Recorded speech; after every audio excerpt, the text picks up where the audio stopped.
Flame, are you hungry? Are you ready to cook with Mommy? Oh yes, twirl, twirl, twirl. All right, guys, I think Flame wants to eat something, so we are going to make some Instant Pot beef stroganoff, and it is going to be keto friendly, so we are going to make that right now. And these are the ingredients, and there's my Instant Pot ready to go. We're going to be using some avocado oil. It just calls for a teaspoon of avocado oil, so we'll be adding that initially, and it calls for a half of an onion, so we're going to be chopping that up, and some garlic, about I think it's a tablespoon of garlic. And then, oh sorry, I meant to say a tablespoon for the avocado oil, not a teaspoon. And I'm going to be, instead of water, I'm going to be using the cooking stock, the beef cooking stock by Swanson. And then it calls for 1.5 cups of mushrooms. I decided to be lazy and just get the Publix stems and pieces mushrooms, so I'll be dumping that in to the Instant Pot. And then we have, for the stroganoff itself, we have beef for stew, so product of USA. And the recipe is really about a pound, but we, since we're 3 people, I'm going to do a 1.45 pounds, and that if there's anything left over, that's fine. I'll have for, for tomorrow. Just put it away in the fridge. So that's it, guys. We are going to be getting ready to start. I'm going to be going over and just doing videos as I'm doing the Instant Pot right here. I'm going to be turning it on and plugging it in a second, and just doing voiceovers as I'm doing the actual video. Okay, so stay tuned.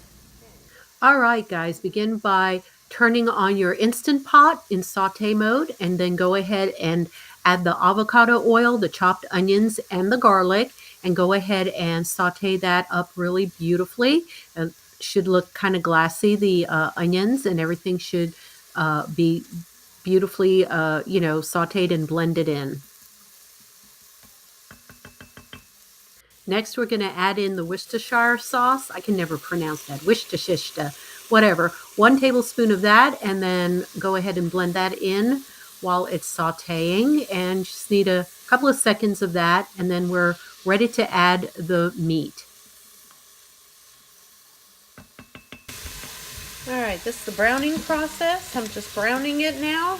The meat looks good, doesn't it? Yeah, it looks really good. I actually had it out there, beef looks good. I know I've seen it, but it wasn't, I thought it would be hard to find. It was pretty quickly. Then I saw some meatloaf. Put it in the freezer, and that's for during the week. I can make that one nice too. Most insurance companies offer roadside service, but I don't see, I've been with AAA, they give a lot of filling for water distances, discount for hotels.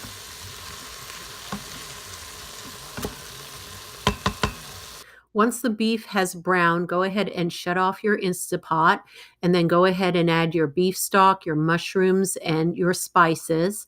And do not add the sour cream or the xanthan gum at this time. It's not going to be cooking with that. That's just going to be a topping. And we're going to lock this puppy up, and then set it for about 20 minutes on pressure.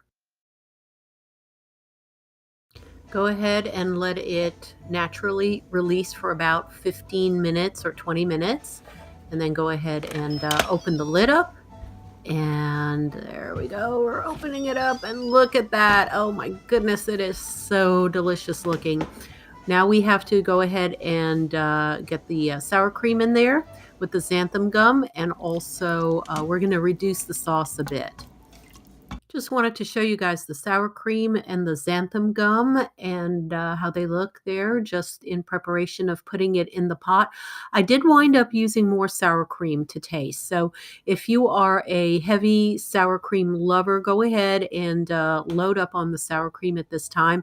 It calls for 1/3 cup, but I wound up using really almost double that. I didn't double up on the xanthan gum though, and I just went ahead and reduced the sauce down. And it took me about 10 minutes to really reduce it down. Here it is all reduced down. As you can see, it's got a beautiful texture to it, and it is coating the wooden spoon. You can see there, that's what you're looking for, and the meat is beautiful and tender. It is all ready to go and serve up. I still have it on the saute mode, but I will be shutting that down shortly.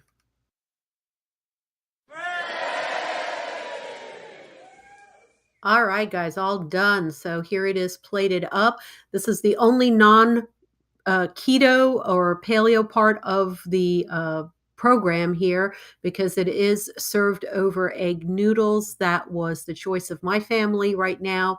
My husband and my son are not paleo or keto, so they requested it over egg noodles. You can honestly put it over anything. I do like it over the rice cauliflower or some vegetables.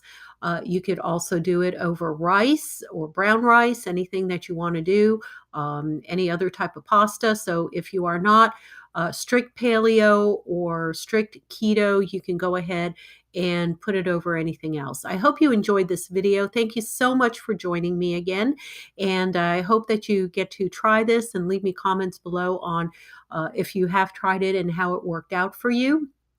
Don't be afraid to experiment with this and add some of your own ingredients if you want to.